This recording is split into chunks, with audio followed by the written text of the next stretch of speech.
bill mọ́tò èwo lélẹ́yìí. Bill mọ́tò náà ni sà. Mọ́tò mi ó bàjẹ́ ni. Wọ́n ní àǹtí Dúpẹ́ ló fi ní accident ní lánàá. Dúpẹ́. Bẹ́ẹ̀. Dúpẹ́. Dúpẹ́. Dúpẹ́. Yes, Daddy. Kó rẹ̀ wá ń bí.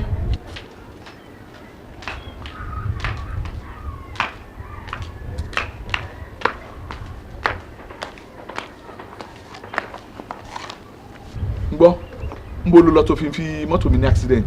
Mo lọ sí club. Mo lọ sí club. Yeah. So club ló lọ. Dúpẹ́. Ah. Ìyá yìí. Ọkà bímọ ó boró. Ṣé bí ó sọ fún mi pé o ní ilé ọ̀rẹ́ ẹ̀ ló ń lọ? Ibi tí mo dágbére fún wọn nìyẹn, but mo later change mind mi, so what? Okay, kí ni right ẹ láti gbé mọ́tò mi jáde láì gbàṣẹ lọ́wọ́ mi? Daddy, in question right me. Mo níbẹ̀ láti gbé mọ́tò yìí, I'm your daughter. Arúgún ọmọ ló fẹ́ yà. I beg your pardon. Mo lárúgún ni ẹ́. Daddy mi kì í ṣàrúgún ọmọ. Ẹ má pè mí bẹ́ẹ̀. Yeah. Èmi wá lárúgún. Mi ìmọ̀ gba ìwé yìí náà. Èmi ló bá sọ̀rọ̀ bẹ́ẹ̀ yẹn. Dúpẹ́ èmi ló bá sọ̀rọ̀ bẹ́ẹ̀ yẹn. Abo máa gbọ́ ọmọ àbí pàbẹ́ yìí. Ẹ ṣe sùúrù náà. Ẹ gbà mí kẹ́. Bẹ́ẹ̀ ló ṣe sàn. Jẹ̀lílì àbí kí náà ń pè é. Ta ló ń bẹ́ẹ̀ sọ̀rọ̀? Ìwọ ordinary mechanic yìí. Ìwọ tó rọrùn ìwọ náà sọ̀rọ̀ sí mi. How dare you? Ó ṣẹjọ́ ẹ̀ ṣá. Dúpẹ́.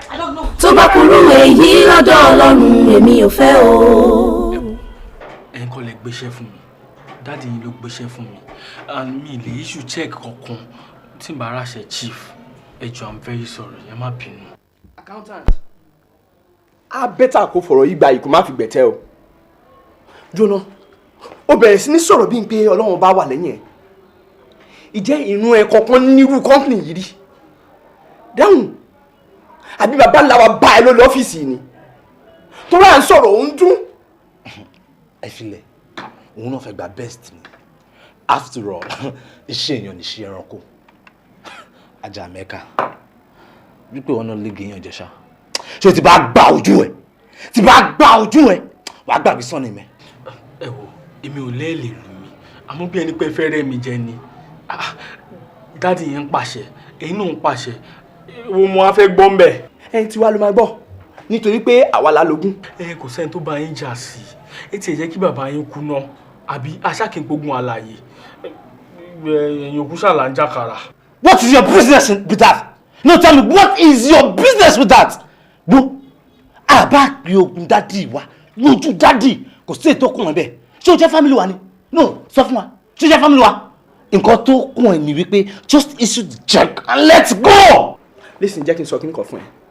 Sori anytime tí èmi tàbí Dúpẹ́ tàbí Délé tàbá fún ẹ ní order, má dúró de anybody kó tó carry it out.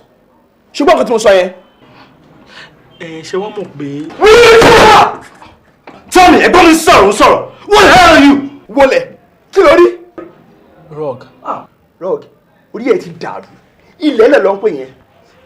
Ìjọ ti experience ibi tí wọ́n ti gbé èèyàn sí láàyè rí. Nǹkan tó máa ṣẹlẹ̀ sí ẹ nìyẹn. I'm telling you, á ṣẹlẹ̀ sí ẹ ní ọ̀sán fẹ́. Kí ló dé? Ẹ káàbọ̀ sá. Kí ló dé?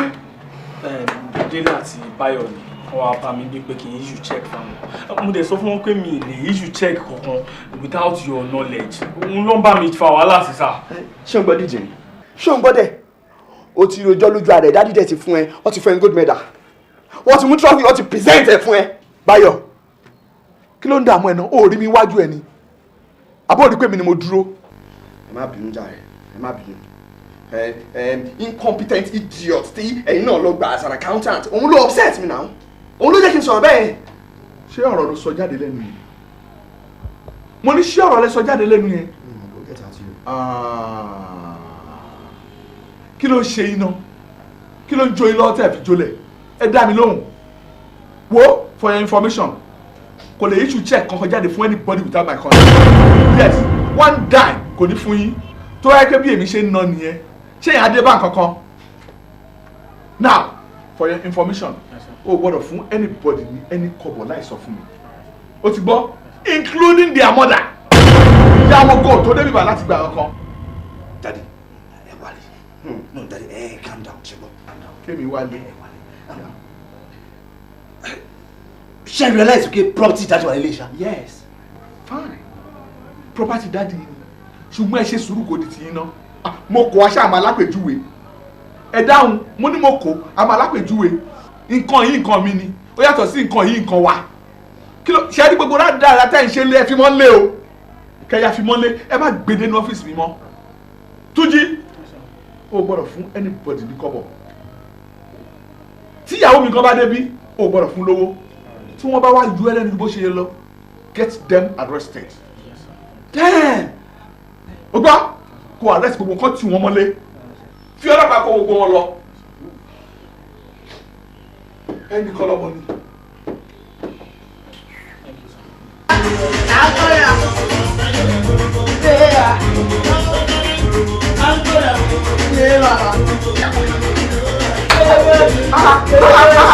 Daddy! Celebration! Come! Stop killing my friend! I'm killing my brother! Daddy, it's celebration. Cheers, daddy. Ọlọ́run gba star lọ́wọ́ Báyọ̀. Ó wá fún ní Hennessy. Bẹ̀rẹ̀ sí rọ́pò láì mi. Daddy, cheers. Nǹkan tẹ́ ń celebrate yìí. Ọlọ́run gba star lọ́wọ́ Báyọ̀. Ó wá fún ní ìlú. Ọlọ́run ọba ilé ìwé máa rí. Kí ló ṣe tó ṣe àdánwò fún báyìí lórí ọmọ? Ọ̀pọ̀ fọ́lọ́run. Lọ́kọ̀ àti lóhùn wá.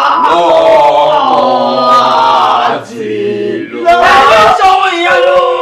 Ẹni ṣòwò ìyanu.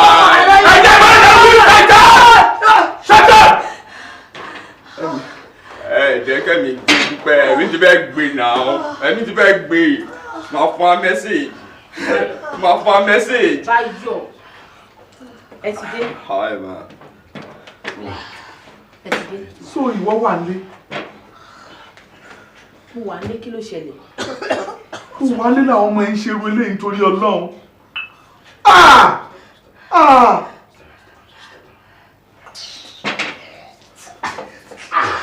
Take it easy, man. Kí ni nǹkan tẹ́ fẹ́ ká ṣe fún wọn sìn? Àwọn ọ̀ṣẹ́ àkókò jalè, a ní kọ́ máa lọ lé ọtí wọn, wọ́n lè ń jókòó sínú ilé wọn mọ ọtí wọn. Kí lẹ fẹ́ ká ṣe fún wọn sìn yìí? Mi ò fẹ́ kí wà lẹ́yìn pọ̀ tó báyìí. No music, man. Ṣé mo bọ́lá ṣẹlẹ̀ ń sìn Báyọ̀? Ẹ pààkì wọn tó wà ní, ẹ máa jayé yín lọ. Ẹ pààkì ẹ dúpẹ́ ẹ pààkì ẹ pààkì.